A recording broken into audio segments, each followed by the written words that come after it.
Hello बच्चों। तीनों academy में आप सबका स्वागत है। बच्चों, आज हम लोग पाठ 15 का अध्ययन करेंगे, जिसका शीर्षक है भारत। भारत, इंडिया। हमारा प्यारा भारत पर यहाँ पे एक कविता दी गई है और इसमें हमारे प्यारे भारत देश की गुणगान किया गया है। इस कविता को सबसे पहले पढ़ते हैं और साथ ही साथ इसके जो अभ्यास प्रश्न है उसको भी हम लोग हल करने वाले हैं। तो कविता इस प्रकार है। भारत तू है हमको प्यारा, भारत तू है हमको प्यारा, तू है सब देशों से न्यारा, तू सब देशों से न्यारा है। मुकुट हिमालय तेरा सुंदर, धोता तेरे चरण समुंदर। यहाँ पे कवि क्या बोल रहा है कि भारत देश तू सबसे ज्यादा प्यारा है, सब देशों से प्यारा है तू, और तुम्हारे मुकुट हिमालय है और तुम्हारा जो चरण है वो समुंदर धोते हैं। गंगा यमुना की है धारा, जिनसे है पवित्र जग सारा। अन्न फूल फल जल है प्यारे, तुझ में रत्न जवाहर न्यारे। राम कृष्ण से अंतर्यामी, तेरे सभी पुत्र है नामी। हम सदैव तेरा गुण गाए, सब विधि तेरा सुयश बढ़ाए। सुयश मतलब यहाँ पे है कि आपका यश, जो कृति है या यश है, उसको हम बढ़ाएंगे और हमेशा तेरा गुण गाएंगे। ऐसा सोहनलाल द्विवेदी जो कवि है वो बोल रहे हैं। इसका अर्थ में आप ऐसे इसका अर्थ निकाल सकते हो। कवि सोहनलाल द्विवेदी जी क्या बोलते हैं कि भारत तू तू हम सबको प्यारा है, हम सबका प्रिय है।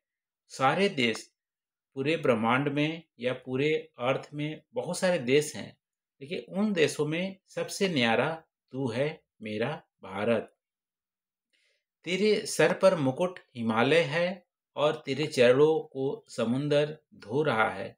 गंगा यमुना तेरे यहाँ देश में बह रही हैं और वो जग को पवित्र कर रही हैं। पूरे संसार को, जग मतलब यहाँ पे संसार, संसार को पवित्र कर रही हैं। और अन्न फूल फल जल हैं सब प्यारे भारत में मिलते हैं। तुझ में रत्न जवाहर न्यारे। राम कृष्ण जैसे अंतर्यामी तुम्हारे पुत्र हैं। हम सब सदैव तेरा गुण गाएंगे और तेरा सुयश बढ़ाएंगे, तेरी कीर्ति जग में बढ़ाएंगे, देश की कीर्ति जग में बढ़ाएंगे। ऐसा कवि यहाँ पे बोल रहा है। अब अभ्यास प्रश्न पे चलते हैं। अपने देश के विषय में आप क्या जानते हैं, बताइए। देखो, आप अपने देश के विषय में क्या जानते हैं? हमारे देश को हिंदी में हम भारत बोलते हैं, इंग्लिश में क्या बोलते हैं, इंडिया बोलते हैं। और भारत की राजधानी या इंडिया की राजधानी क्या है? न्यू दिल्ली। दिल्ली नहीं, न्यू दिल्ली। ठीक है। और इसके उत्तर में भारत के क्या है? हिमालय है। और दक्षिण में क्या है? हिंद महासागर है, हिंद महासागर है। और इधर पूरब में आप देखोगे तो बे ऑफ बंगाल है, बंगाल की खाड़ी है। और यहाँ पे आपको पश्चिम में देखोगे तो अरब सागर है, अरब सागर है। इसके अलावा हमारे भारत में बहुत सारे नदियाँ पाई जाती हैं। पवित्र नदियों में गंगा यमुना नर्मदा कावेरी गोदावरी, ये नदियाँ हैं। और हमारा प्यारा भारत देश विविधताओं का देश है। यहाँ पे बहुत सारे विविध प्रकार के मनुष्य पाए जाते हैं, अलग अलग धर्म को मानने वाले, आस्था को मानने वाले पाए जाते हैं। और मेन बात यह है कि सब मिलजुल कर रहते हैं। तो अनेकों में एक हमारा देश है भारत। इसके बारे में इतने सारे आप तथ्य लिख सकते हैं। फिर अपने देश की प्रसिद्ध नदियों और पर्वतों के नाम लिखिए। देखो, नदियों की बात करें तो प्रसिद्ध नदी में हमारा गंगा सबसे पहले ही आएगा। ठीक है, गंगा हो गया, यमुना हो गया, ब्रह्मपुत्र, ब्रह्मपुत्र, फिर नर्मदा हो गए, नर्मदा, ठीक है, तापी हो गए, फिर हमारा महानदी, महानदी। फिर आप देखोगे तो गोदावरी, गोदावरी। फिर हमारा नदी कृष्णा नदी, फिर कावेरी, कावेरी। ठीक है, ये हमारी नदियां हैं। गोदावरी, कृष्णा, कावेरी दक्षिण भारत की नदियां हैं। महानदी उड़ीसा में पाया जाता है। नर्मदा, तापी आपको मध्य प्रदेश, गुजरात, महाराष्ट्र वाला रीजन में पाया जाता है। ब्रह्मपुत्र हमारा नॉर्थ ईस्टर्न स्टेट से होकर गुजरती है। गंगा, यमुना उत्तर भारत की प्रमुख नदियां हैं। पर्वतों की बात करें तो पर्वतों में हिमालय पर्वत, हिमालय पर्वत।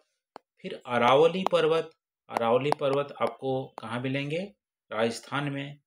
इसके अलावा देखोगे तो पश्चिमी घाट, वेस्टर्न घाट आप देखोगे। और फिर हमारा पूर्वी घाट। इसके अलावा गारो खासी की जयंतियाँ आपको मेघालय में मिलेंगे। ये सब हमारे पर्वतों के नाम हो गए देश में। अब राम और कृष्ण के विषय में आप क्या जानते हैं बताइए। तो राम और कृष्ण क्या थे? भगवान, भगवान थे। किसके अवतार थे? भगवान विष्णु के अवतार थे। राम को पुरुषोत्तम राम बोला गया है, पुरुषों में सबसे उत्तम। ये त्रेता युग में आए थे, त्रेता युग में आए थे और असुरों, राक्षसों का संहार किए थे, रावण का भी वध किए थे। कृष्ण भी हमारे विष्णु के अवतार हैं। ये द्वापर युग में आए थे। ठीक है, द्वापर युग में आए थे और इन्होंने भी धर्म की स्थापना की थी। उस समय अधर्म बढ़ता जा रहा था देश में, धर्म की स्थापना के लिए कृष्ण का जन्म हुआ था। तो राम और कृष्ण के बारे में इतनी यहाँ पे तथ्य दी, हमने बातें की है। अब चलते हैं, सोचिए और लिखिए। भारत हमें क्यों प्यारा है? भारत हमें क्यों प्यारा है? देखो, भारत हमारी मातृभूमि है, मातृभूमि है, हमारी माता जैसी है। माता जैसी इसलिए है क्योंकि माता जैसे हमें प्यार देती है, वैसे ही देश से हमें सब कुछ मिलता है। खाना पीना रहना सब कुछ हमारे मातृभूमि भारत से मिलती है, इसीलिए हमें प्यारा है। मातृभूमि है इसीलिए हमारा प्यारा है। दूसरा है, हिमालय को सुंदर मुकुट क्यों कहा गया है? हिमालय को सुंदर मुकुट क्यों कहा गया है? हिमालय देखो भारत के सबसे उत्तरी हिस्से में पाई जाती है और यह मुकुट जैसा ऊंचा है। ठीक है, मुकुट कैसा होता है? ऊंचा होता है और चमकदार होता है, चमकदार होता है मुकुट। तो वैसे ही हिमालय बहुत ऊंचा है और भारत के सर पर यानी उत्तर पे सबसे ऊपर में है और चमकदार भी है क्योंकि हिमालय बर्फ से ढकी है, चमकदार भी है। इसीलिए हिमालय को सुंदर मुकुट कहा गया है, इसीलिए हिमालय को सुंदर मुकुट कहा गया है। आप अपने देश को यश कैसे बढ़ाएंगे? अपने देश के यश कैसे बढ़ाएंगे? यश मतलब यहाँ पे है कृति, पॉपुलैरिटी। कैसे बढ़ाएंगे? उनकी पॉपुलैरिटी देश की कैसे बढ़ाएंगे? हम देश में कुछ कंट्रीब्यूट करेंगे, हम पढ़ेंगे लिखेंगे और कुछ नया आविष्कार करेंगे और देश के विकास में योगदान देंगे। इस तरह से हम देश का नाम का बढ़ाएंगे। तो हम पढ़ लिख कर इंजीनियर, डॉक्टर या हम बनेंगे वैज्ञानिक बनकर देश के जो नाम है वो रोशन करेंगे। जैसे ही देश का नाम इसरो रोशन कर रहा है, ठीक है, इसरो रॉकेट लॉन्च कर रहा है, वैसे ही हम देश का यश बढ़ाएंगे पढ़ लिख कर। हमारे देश के समान हमारे गांव और नगर भी न्यारे प्यारे हैं। आप अपने गांव और नगर के विषय में सोचकर बताइए। ये आप स्वयं कीजिएगा, अपने नगर और उसके विषय गांव के विषय में आप बताइएगा। अब है, कविता में आए समान ध्वनि वाले शब्दों की जोड़ी बनाइए। समान ध्वनि वाले शब्द, प्यारा, प्यारा को न्यारा, ये समान ध्वनि है। सुंदर, तो कविता में सुंदर समुंदर भी आया था, तो समुंदर, सुंदर समुंदर। न्यारे, न्यारे को प्यारे। बढ़ाए, बढ़ाए के गाए, गाए बढ़ाए एक जैसा है। धारा, धारा, धारा को क्या हो जाएगा? ठीक है, धारा को हो जाएगा सारा, धारा सारा। फिर अंतर्यामी, अंतर्यामी, नामी, नामी अंतर्यामी। इस तरह से समान हमारे ध्वनि वाले शब्द हो गए। अब यहाँ पे है दिए गए समान ध्वनि वाले शब्दों की सहायता से कविता को पूरा कीजिए। कैसे? देश की माटी देश की धूल, देश की माटी देश की धूल, खिलते रंग बिरंगे फूल। देश की माटी देश की धूल, खिलते रंग बिरंगे फूल। अपने देश का है विशेष, अपने देश का है विशेष, मिलते इसका रखे।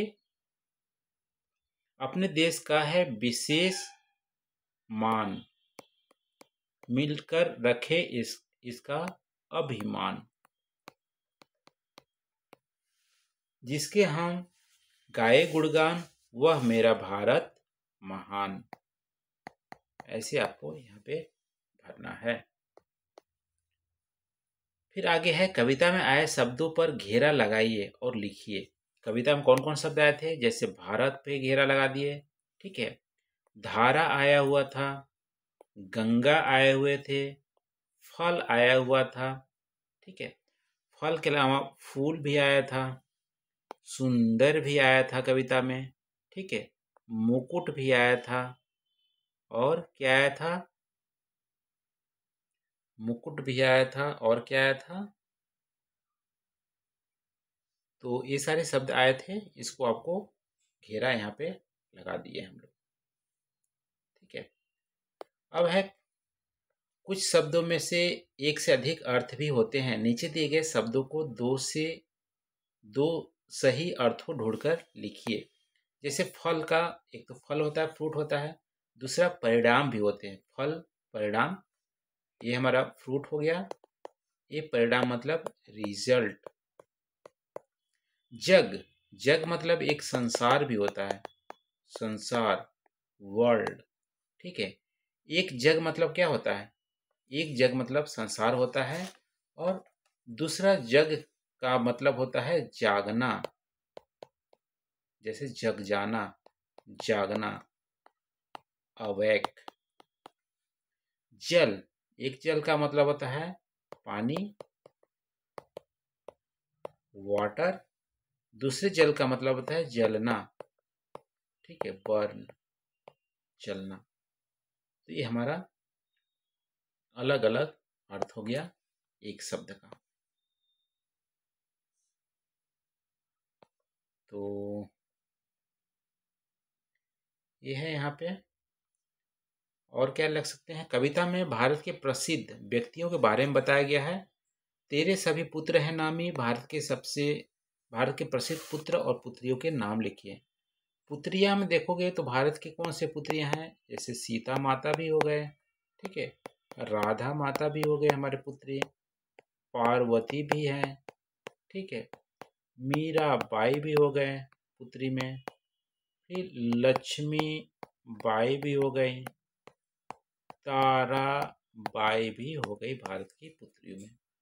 पुत्र में राम हो गए, कृष्ण हो गए, गौतम बुद्ध हो गए, महावीर हो गए, ठीक है, महात्मा गांधी भी हो गए। तो ये हमारे पुत्रों में इनके नाम हैं। अब है यहाँ पे पहेली, बुझो तो जाने। उत्तर में रखवाली करता, खड़ा रहता है सदा ही मौन। बोलो भैया बोलो बहना, भारत का वह रक्षक कौन? उत्तर में रखवाली करता, भारत के उत्तर में कौन रखवाली करता? हिमालय पर्वत, हिमालय पर्वत। दूसरा है दो आंखों के ऊपर आंखें, आंखों में से आंखें झांके। दो आंखों के ऊपर आंखें, आंखों में से आंखें झांके, क्या है? चश्मा, चश्मा, ठीक है, चश्मा इसका उत्तर हो जाएगा। तो ये रहा बच्चों, आज हम लोग भारत के बारे में यहाँ पे पढ़े। वीडियो कैसी लगी? आप वीडियो को लाइक करके जरूर बताइएगा। चैनल को अभी तक सब्सक्राइब नहीं किया है, प्लीज़ सब्सक्राइब कर लीजिए। थैंक यू बच्चों।